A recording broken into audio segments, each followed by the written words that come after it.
This is Andrew Todd with Keller Williams Real Estate in Murfreesboro, Tennessee.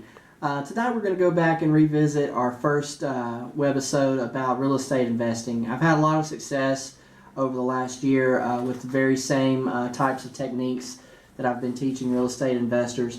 Probably about 30-40% of my business this year has come from real estate investors, and so I wanted to take the opportunity to drive this point home one more time as to why I think you should invest in real estate versus stocks or paper assets, so to speak. So let's start off with the assumption that over the last 5 years or so, you've been making a medium, household income of $50,000. That's what the national averages are, pretty close to it, anyways. And that you've been saving about 10% of your income, like a lot of folks try to do, for a rainy day, whether that be in some sort of commodities or whether that be in stocks or mutual funds. So over the last 5 years, you would have put away $25,000. Let's take that $25,000 and invest it in some type of paper asset like a stock or a mutual fund. And according to conventional wisdom, you end up getting about 10% return on investment, which would be $2,500.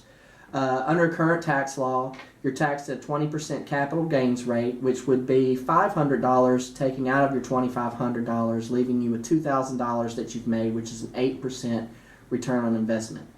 Now, let's take that same $25,000 and put it down on a loan on a house, let's say here in Murfreesboro where I work, on a 3-bed, 2-bath house, and let's say you find a good deal for $100,000. Putting $25,000 down would leave you with a $75,000 loan. And at that $75,000 loan, according to today's interest rates, with your property taxes and homeowners insurance escrowed in, your house payments would be about $550 a month. Homes in that area currently are renting for around $1,100 a month on average, I would say, which would give you cash flowing $500 to $600 a month above and beyond your house payment. You just created $6,000, $7,000 out of thin air, and we're going to now talk about the tax advantages that real estate provides that stocks do not. With real estate, you're able to write off 3% depreciation of the purchase price per year for 27 years. So if you borrowed $100,000, you're already able to write off $3,000 of your profit. You're also able to write off your mortgage interest deduction. Somebody else is paying your house payment for you. And you don't pay Medicare or Social Security tax on these.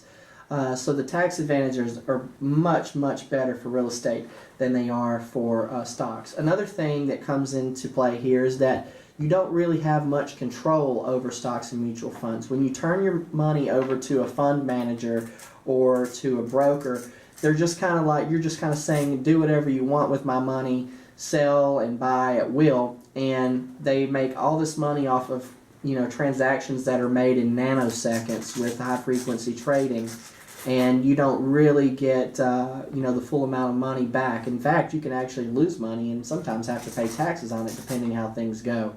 So now let's take a look at what you're able to do with real estate. If you're buying to hold, you're able to choose when you buy, what you buy, how much you buy it for, when you sell it, what you sell it for, and to some extent you can even control who goes in there. You don't want to break any fair housing laws, but you can look through their credit history to make sure that they have good credit and to make sure that they have an income that would support what it is that they're trying to rent.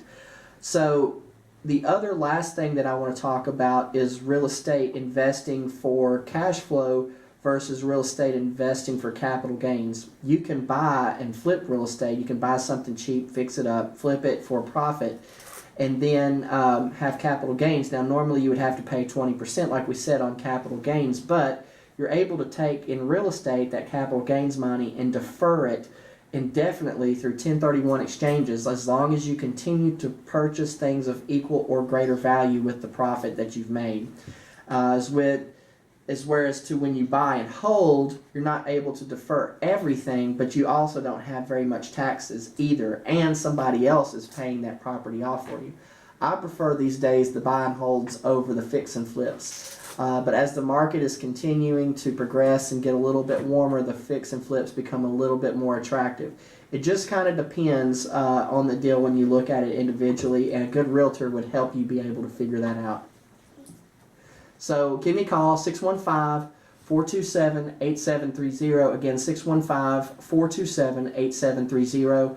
Let me know if there's any questions that you have, and look forward to hearing from you soon. Thanks and have a good one.